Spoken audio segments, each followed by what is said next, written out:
सोमवार को ईडी यानी प्रवर्तन निदेशालय की टीम ने एक बार फिर रिया चक्रवर्ती से 9 घंटे तक पूछताछ की।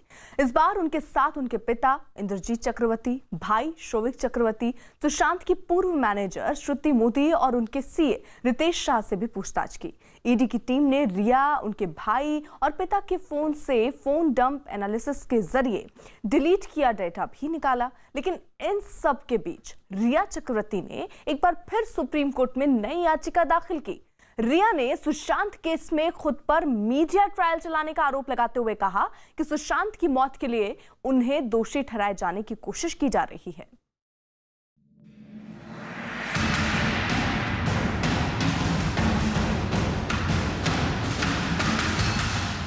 रिया पर कसता जा रहा है ईडी का शिकंजा।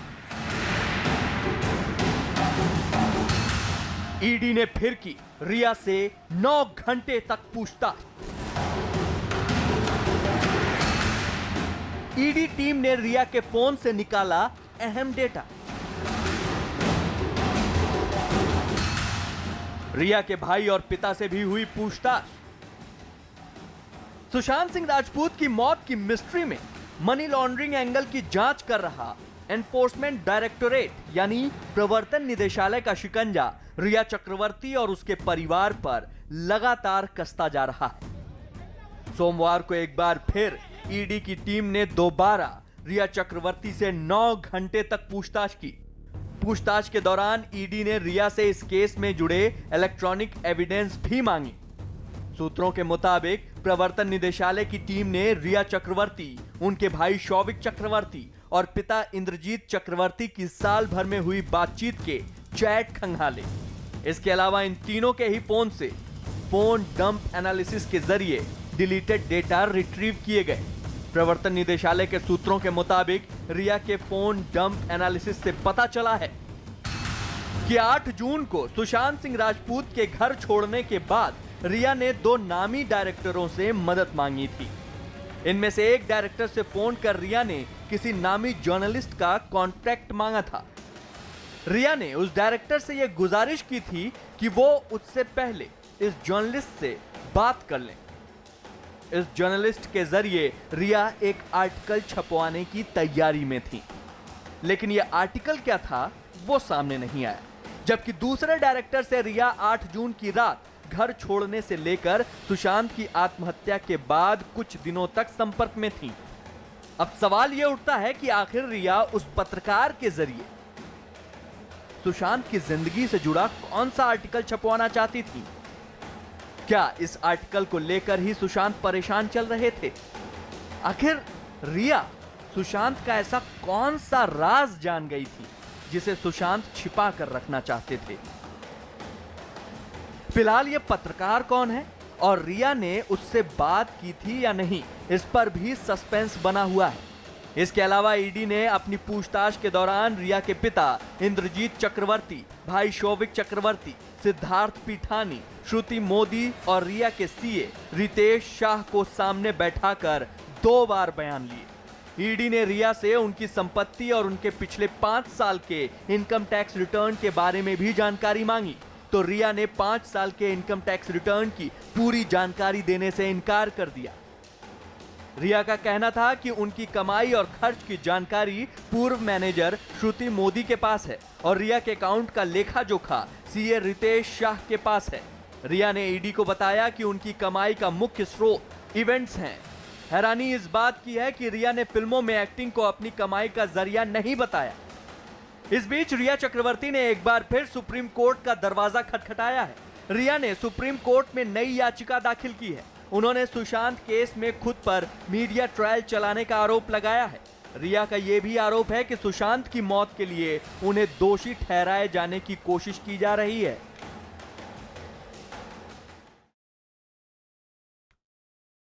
सुशांत केस में ईडी के सूत्रों के हवाले से बड़ी खबर आ रही है। ईडी ने रिया के 2 मोबाइल जब्त कर लिए हैं और इसके अलावा ईडी ने उसके भाई शोविक और पिता इंद्रजीत चक्रवर्ती की भी फोन जब्त कर लिया। इसके अलावा इन लोगों के पास मौजूद सभी इलेक्ट्रॉनिक गैजेट भी जब्त कर लिए गए हैं। ईडी अब इन सभी की फॉरेंसिक जांच करवाएगी।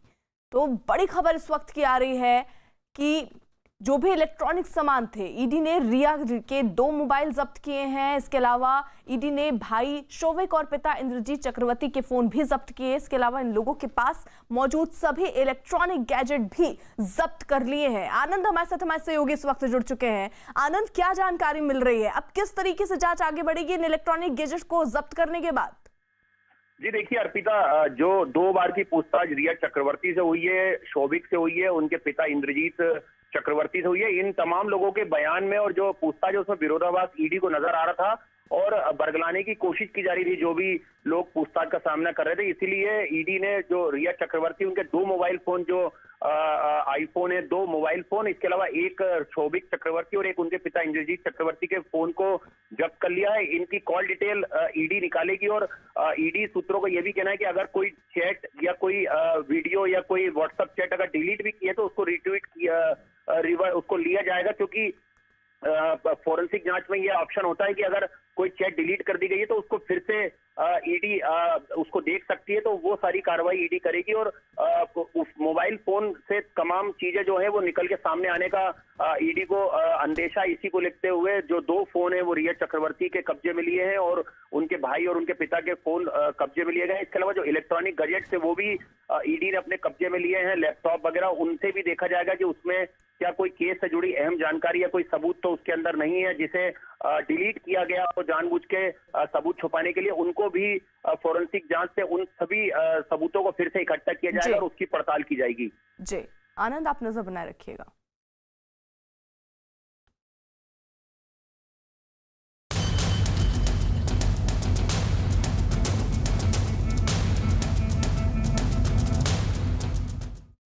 सुशांत केस में सुप्रीम कोर्ट को दी गई फॉरेंसिक रिपोर्ट में दावा किया गया कि सुशांत की मौत के पीछे किसी तरह की साजिश के सबूत नहीं मिले हैं। सुशांत के शव की फॉरेंसिक रिपोर्ट के मुताबिक नेल सैंपलिंग यानी नाखूनों की जांच में किसी के साथ संघर्ष के सबूत नहीं मिले हैं। रिपोर्ट में यह भी बताया गया कि सुशांत के कपड़ों पर दाग, स्लाइवा यानी लार के थे जो खुदकुशी के वक्त मुंह से निकलते थे। साथ ही स्टमक वॉश यानी पेट की जांच में शरीर में किसी तरह का जहर नहीं होने की पुष्टि भी हुई है। रिपोर्ट में यह भी दावा किया गया कि सुशांत के शरीर पर किसी तरह की कोई चोट नहीं थी और न ही उनके साथ हाथापाई के कोई निशान मिलित हैं।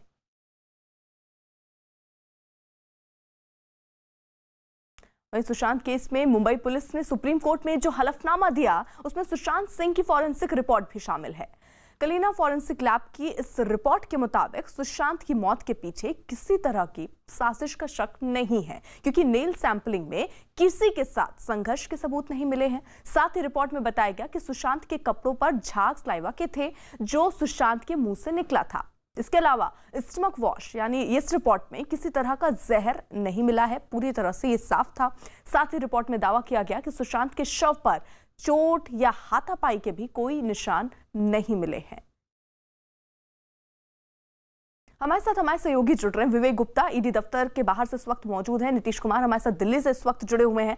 विवेक का रुख करना चाहूंगी। विवेक, इससे पहले कई आरोप लग रहे थे कि जो पोस्टमार्टम रिपोर्ट है वो सही तरीके से नहीं ली गई, कई डिटेल्स उसमें नहीं शो किए गए थे। अब कोर्ट में ये कहा जा रहा है कि सारे सबूत थे। जी अर्पिता, देखिए इस पूरे मामले में मुंबई पुलिस ने साफ कर दिया है कि जो पीएम रिपोर्ट है वो पूरी तरह से क्लियर है और जो मौत की वजह बताई जा रही है वो दम घुटने यानी कि एस्फिक्सिया जिसे बोलते हैं वो खुदकुशी के फांसी से खुदकुशी करने की वजह बताई जा रही है। और दूसरी जो अहम रिपोर्ट है विस्तार रिपोर्ट में भी ये साफ हो गया है कि सुशांत सिंह के जो पेट में जो चीज़ें थी उसकी जो जांच की गई फॉरेंसिक लैब में, उससे पता चला कि उनके शरीर में स्टमक वॉश में कोई भी जहर या पॉइजन जैसी कोई चीज़ नहीं थी। तो कहीं ना कहीं जो मुंबई पुलिस की जांच है उसमें साफ तौर पर हो रहा है कि ये पूरा मामला खुदकुशी का है। और रिपोर्ट में ये भी खुलासा हुआ है कि उनके शरीर पर किसी भी मारपीट के निशान नहीं थे और किसी के जबरन या फिर जो जबरदस्ती होती है उसके भी निशान नहीं पाए गए हैं। ये पूरी रिपोर्ट जो स्टेटस रिपोर्ट है वो मुंबई पुलिस ने सुप्रीम कोर्ट में दायर की हुई है और आज सुप्रीम कोर्ट में अहम सुनवाई है। और मुंबई पुलिस की जो स्टेटस रिपोर्ट में साफ तौर पर कहा गया कि उन्होंने कितने लोग के स्टेटमेंट लिए थे। इस जांच में अभी तक जांच मुंबई पुलिस की कहां तक पहुंची है वो पूरी स्टेटस रिपोर्ट सुप्रीम कोर्ट में दी गई है। लेकिन अब ये पूरी जांच जो है वो 2 बड़ी सेंट्रल एजेंसीज के बीच में हो गई है। पहली जो जांच सीबीआई कर रहा है, सीबीआई इस पूरे मामले में ये जांच कर रहा है कि सुशांत सिंह का मौत का मामला सुसाइड है या होमिसाइड, उस मामले में सीबीआई जांच कर रहा है। दूसरी सेंट्रल एजेंसी जांच कर रही है कि इस पूरे मामले में मनी ट्रेल और मनी ट्रांजैक्शन क्या है, क्योंकि सुशांत सिंह राजपूत के पिता के सिंह ने आरोप लगाया था कि उनके बेटे के अकाउंट से लगभग 15 करोड़ रुपए निकाले गए हैं और ये आरोप रिया चक्रवर्ती और उनके परिवार वाले के ऊपर लगाए गए थे। साथ ही साथ ईडी इस पूरे मामले में जांच कर रही कि जो कंपनी खोली गई थी, 4 कंपनियां खोली गई थी, उनकी क्या डिटेल्स है, उसमें कौन कौन पार्टनर से कितने % शेयर थे, कितने % इन्वेस्टमेंट किस किसने किए थे, उस बात की जांच कर रही है। यही वजह है कि ईडी लगातार 3 दिनों से जो श्रुति मोदी हैं उन्हें लगातार पूछताछ के लिए बुला रही है और आज अभी भी इस पूरे मामले में जो सुशांत सिंह के रूममेट थे सिद्धार्थ पिटानी, उन्हें भी पूछताछ के लिए बुलाया गया है। लेकिन सबसे अहम पूछताछ जो है वो आज सुशांत की बहन मीतू सिंह से होगी। मीतू सिंह के उन्हें 12 बजे के आसपास ईडी और दफ्तर पहुंचना था, लेकिन बताया जा रहा है कि कुछ समय उन्होंने ज़रूर मांगा है। तो आज सुशांत सिंह की बहन मीतू सिंह को यहाँ बुलाया जाएगा और ये इंपॉर्टेंट स्टेटमेंट इसलिए भी है प्रीति, क्योंकि जो स्टेटमेंट रिया ने दिए हैं और रिया के लोगों ने दिए हैं उसका क्रॉस वेरिफिकेशन ईडी आज सुशांत सिंह की बहन मीतू सिंह से करेगी। अर्पिता, आप नजर बनाए रखिए और रहिएगा हमारे साथ। अब से कुछ देर बाद सुप्रीम कोर्ट सुशांत केस पे अहम फैसला सुना सकती है। आज सुप्रीम कोर्ट को तय करना है कि सुशांत आत्महत्या मामले की जांच सीबीआई करेगी या फिर मुंबई पुलिस। सुशांत की आत्महत्या मामले की जांच मुंबई पुलिस कर रही थी, लेकिन सुशांत की मौत के 38 दिन बाद सुशांत के पिता की शिकायत पर पटना पुलिस ने पहली एफआईआर दर्ज की। बाद में जांच सीबीआई को ट्रांसफर कर दी गई, लेकिन रिया चक्रवर्ती और मुंबई पुलिस ने सीबीआई जांच का विरोध किया है। रिया और मुंबई पुलिस का दावा है कि बिना महाराष्ट्र सरकार की सिफारिश के ना तो सीबीआई जांच कर सकती है और ना ही बिहार पुलिस। इस बीच एक दिन पहले ही रिया ने सुप्रीम कोर्ट में एक और हलफनामा दायर किया है और इस हलफनामे में रिया ने दावा किया कि पटना में दर्ज एफआईआर राजनीति से प्रेरित है। बिहार चुनाव की वजह से इस मामले में राजनीति हो रही है। नीतीश हमारे साथ जुड़े हुए हैं, हमारे सहयोगी। यानी नीतीश, अब सवाल इस बात पर उठा रही है मुंबई पुलिस और साथ ही साथ यहां पर रिया भी कि ये सीबीआई जांच अगर महाराष्ट्र पुलिस कहती है तो मुमकिन है, लेकिन ना वहां पर एफआईआर दर्ज करना पटना में सही है और ना ही सीबीआई जांच का हक जो है वो पटना पुलिस को था या सरकार को था कहना। देखिए, ये तो कोर्ट तय करेगा। अब मामला जो है सुप्रीम कोर्ट में है। सुप्रीम कोर्ट जो है ये तय करेगा कि जुरिसडिक्शन बनता था कि नहीं। और क्योंकि महाराष्ट्र में कोई एफआईआर दर्ज नहीं की गई थी, एफआईआर पहले जो है बिहार में दर्ज हुआ और उसके बाद बिहार सरकार ने जो रिकमेंडेशन किया था उसके बेसिस पर ही डीओपीटी ने, केंद्र सरकार ने फिर सीबीआई जांच का रिकमेंडेशन किया। तो जाहिर तौर से ये पूरा अभी यहाँ जो सीबीआई के जो ऑफिसर्स हैं उनकी नज़र भी सुप्रीम कोर्ट के फैसले पर लगी हुई है, क्योंकि सारी तैयारी तो पूरी है सीबीआई की, टीम बना ली गई है, आईओ अपॉइंट कर दिया गया है, लेकिन जिस तरह से मोमेंटम आना चाहिए, जिस तरह से गति आनी चाहिए वो नहीं है। जाहिर तौर से नज़र जो है सुप्रीम कोर्ट पर सारे अधिकारियों की लगी हुई है कि सुप्रीम कोर्ट का जो फैसला आएगा उसके बाद ही आगे की रणनीति जो है तय की जाएगी।